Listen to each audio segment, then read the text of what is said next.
This is how I cook jackfruit as a doctor and plant-based chef. So I just came back from a cooking class that I did as a part of my nonprofit, Cooking on Purpose Health. I'll put it up here. And I was showing people how to cook with jackfruit. Now jackfruit, it reminds me of a watermelon because it's huge in terms of size. You know, if I had to describe what it tastes like when it's ripe, it tastes like mango, mixed with bananas, mixed with like pineapples. It's a tropical fruit, so it has a very sweet taste, and the fruit usually looks yellow when it's ripened. This is not that.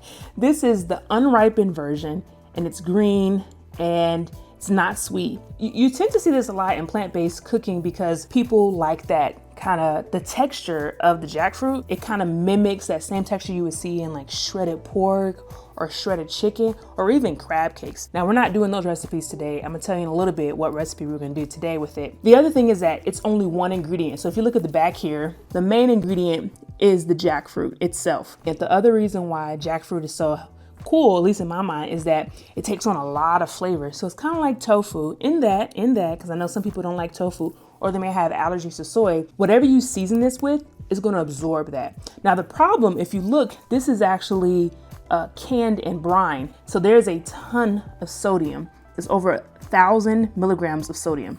We don't want all that sodium coming in. So let me show you what I do. I just pour it all out.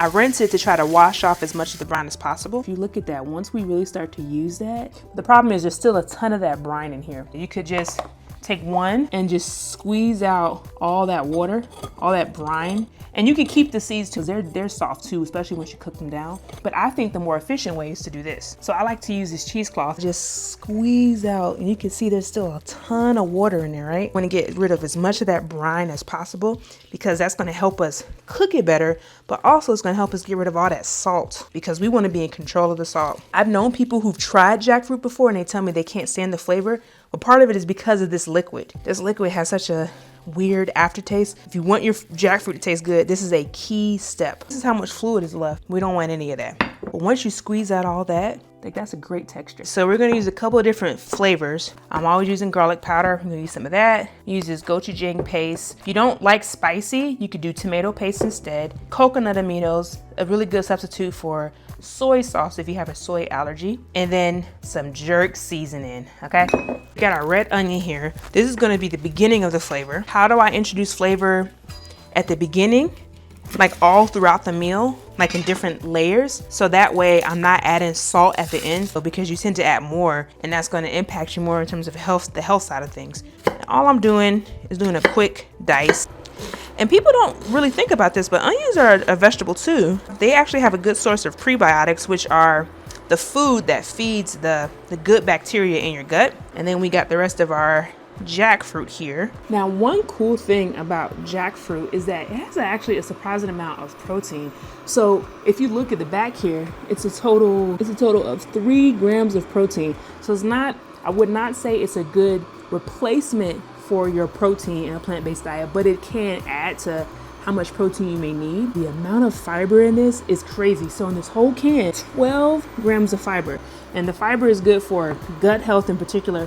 I think most people think of fiber as like it helps you be regular, but fiber is not just for that. It also helps control your blood sugar. So when you're eating something that has a lot of carbs or that's higher in sugar, the fiber is what's going to help make sure your blood sugar doesn't spike and kind of keeps it more controlled. Things that aren't going to be listed on the back of the nutrition label, but because it's a fruit, antioxidant that's going to help with fighting against inflammation. And it's a lower calorie option. So this whole can is actually 1 serving. So we got a lot of health in there, but I'm gonna show you how to add the flavor. I'm actually using avocado oil. It allows me to use a lot of heat without worried about the oil burning and smoking, which can introduce, unhealthy compounds to your body. Add our avocado oil, about 2 tablespoons of avocado oil. Really wanna make sure your pan is super hot. That will actually prevent your food from absorbing all of that.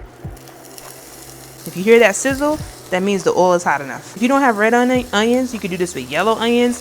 If you don't have any onions at all, you could go straight to the jackfruit part of browning this, and then as it gets soft, you can add onion powder. Just a pinch of salt. This is kosher sea salt, and I do that not just for the flavor. I do it really because it'll help soften the onions, and I have this on like a medium heat.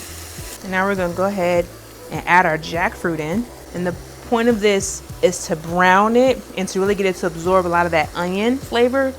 And I like using this wooden spatula because it allows me to help kind of break up any jackfruit that's trying to stick together in the pan and really create that shredded look that'll make it easier for when I add this to my final dish.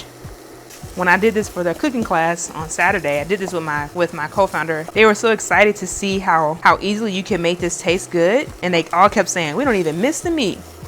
I can see the color has changed. It's nice and browned here. That's what we want. Now it's time to add more flavor. A little tiny bit of oil, just enough to hold the spices without burning them. If you don't like spice, you do not have to do gochujang paste. You could do tomato paste. It's the same premise. It gives it that umami flavor, which is like a meaty-like flavor. You get the same thing when you cook tomatoes. You get the same thing when you cook mushrooms. This is gonna be our real secret ingredient. Yeah, the jerk paste. Because if you haven't figured it out yet, we're gonna do our own little jerky, our jerk jackfruit. Now this is the mild flavor. It has a little kick to it. I did the class Saturday. I was a little heavy-handed on the jerk paste, so it was kind of spicy. So if you're not into spice, you don't have to do this step. Instead of adding this paste, you could just stick with like your regular spices like garlic powder, onion powder, paprika even. And then the key is really gonna be putting it in broth. I'll show you. So I'm just browning this up. This is really quick part because we don't want the paste to burn. It's more just to kind of waken up the flavors. We're gonna add a little bit of garlic powder. There's no salt in here, just garlic powder. Our coconut aminos. Like I said earlier, this is a good substitute for, you could use this instead of soy sauce if you have a soy allergy. We're just browning this all up and making sure we incorporate all that flavor with the jackfruit. It's already looking pretty good. It's smelling great in here. Flavors are good. Now we just gotta let it simmer. So I'm pouring in some veggie broth, just enough to cover the bottom of the pan. And we're gonna let all this kind of come together. I'm gonna go ahead and turn my heat down, put my top on it, and let this simmer while I fix the rest of my topping. Yeah, I should say one thing. I forgot a key step. This is actually coconut sugar. So I would say, that might have been a little bit too much. A tablespoon of the coconut sugar just to balance some of the spice, and then let that simmer.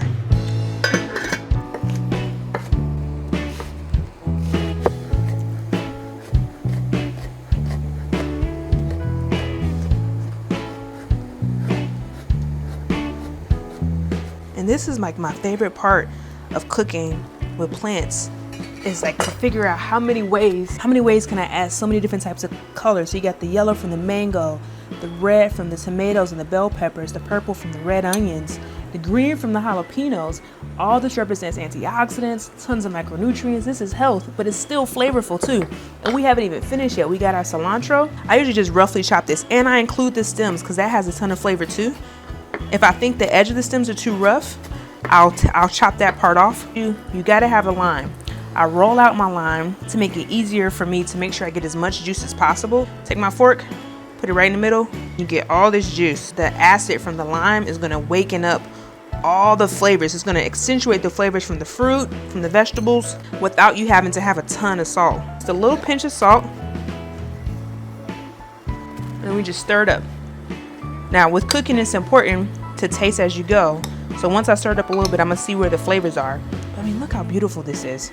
Who wouldn't want to eat that? Let's give it a taste. It's got a little kick from the jalapenos. If you don't want spice, take the seeds out of the jalapenos.